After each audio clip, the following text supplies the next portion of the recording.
পাপ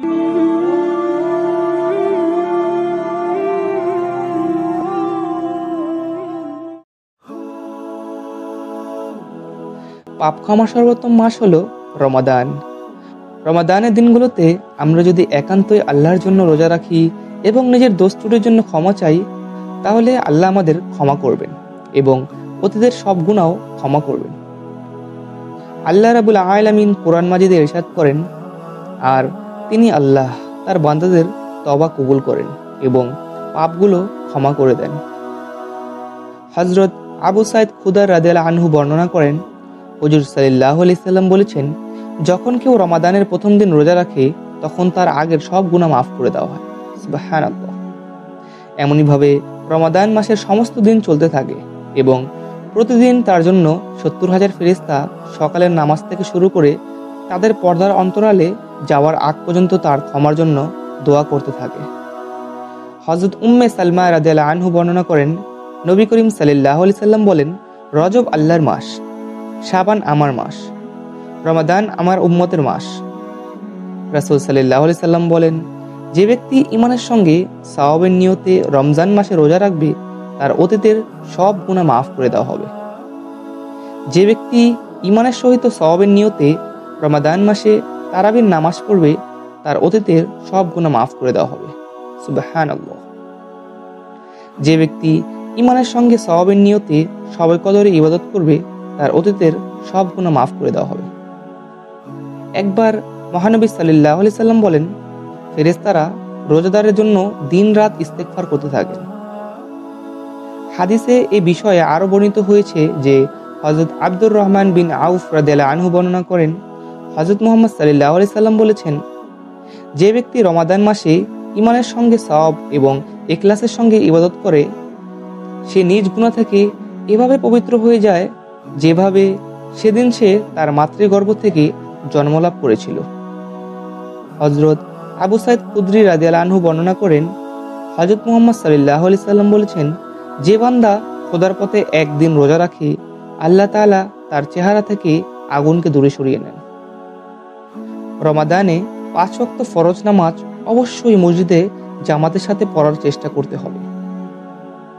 তারাবির নামাজ জামাতে পড়ার জন্য যথাসময়ে মসজিদে যাওয়ার প্রস্তুতি থাকতে হবে। খতমে তারাবি পড়া সবচেয়ে উত্তম। ইবাদতের সময়ের সঙ্গে মিলিয়ে কার্যক্রমের রুটিন পরিবর্তন করে পূর্ণ নির্ধারণ করতে হবে।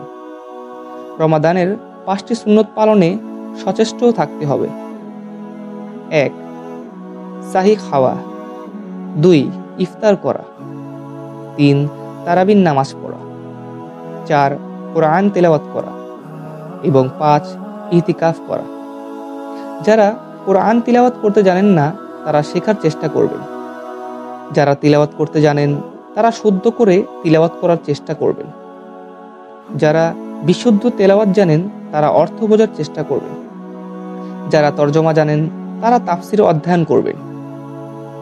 সাহাবায়ে কেরাম সাধারণত প্রতি সপ্তাহে ১ খতম পূর্ণ কোরআনে কারিম তেলাওয়াত সম্পন্ন করতেন। এভাবে প্রতি মাসে অত্যন্ত ৪ খতম হয়ে যেত। আবার সেসব সাহাবী দীর্ঘ ১ যুগ ধরে মাত্র একটি সূরা গভীরভাবে অধ্যয়ন করেছেন। রমাদানের অতি গুরুত্বপূর্ণ একটি সুন্নত হলো ইতিকাফ। রমাদানের শেষ দশক ইতিকাফ করা সুন্নতে মুআক্কাদা কিফায়া। এর কম সময় ইতিকাফ করলে তা নফল হিসেবেই গণ্য হবে। পুরুষেরা মসজিদে ইতিকাফ করবেন। নারীরাও নিজ নিজ ঘরে নির্দিষ্ট কক্ষে ইতিকাফ করতে পারবেন। রমাদানের বিশেষ ৩টি আমল হলো কম খাওয়া, কম ঘুমানো এবং কম কথা বলা, হারাম থেকে বেঁচে থাকা, চোখের হেফাজত করা, কানের হেফাজত করা এবং জবানের হেফাজত করা। তাকওয়া অর্জনই রমাদানের লক্ষ্য ও উদ্দেশ্য।